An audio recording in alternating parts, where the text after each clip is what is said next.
You might think that buying a used electric vehicle is the same as buying any other used car, but there's a few important differences. Look, buying a vehicle, gasoline vehicle, combustion engine vehicle, has been the same for 100 years, right? From the early 1900s to the early 2000s, right? Being a used car purchaser in 1923 was not much different than 2023. You have to check out the vehicle, make sure it was in good shape, negotiate a price, haggle, buy the car, and you're done.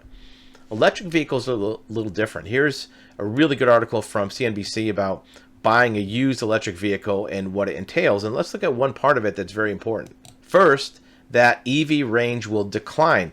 When you buy a gasoline vehicle, a combustion vehicle, sure, there may be repairs needed over time, but how far the car is going to go doesn't change, right? If the car deteriorates, it either runs or it doesn't, right? It's not that you can't go as far.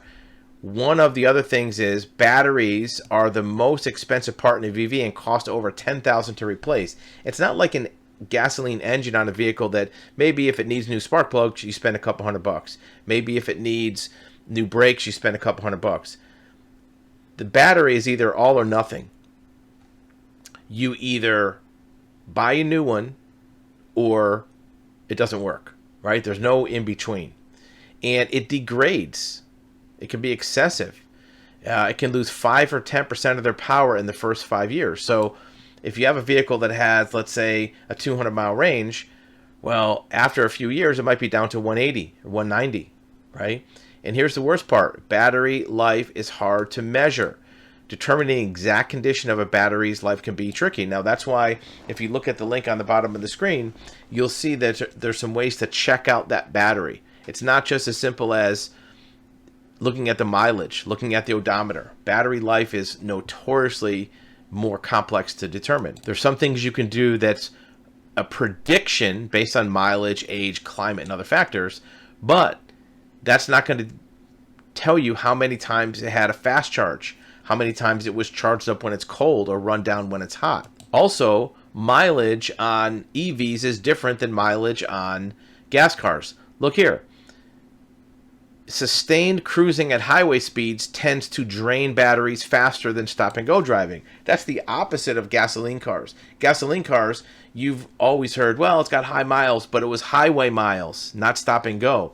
It's the opposite with electric vehicles.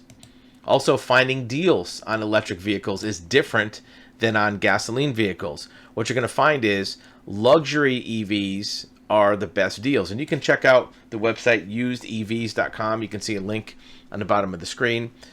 You're going to find a lot more deals on luxury EVs than you will on lower line EVs. Also, you may find that there may be some tax credits even on used electric vehicles, not just on new ones. Either way, you want to make sure you check out that battery, because really, you're not buying a vehicle, you're buying a battery with 4 wheels. And unless you check out the battery, the condition of the tires, the dents in the door, worn seats aren't going to mean anything. If the battery doesn't work, you now have a lawn ornament that doesn't go anywhere until you replace a $10 or $15 or even $20,000 battery.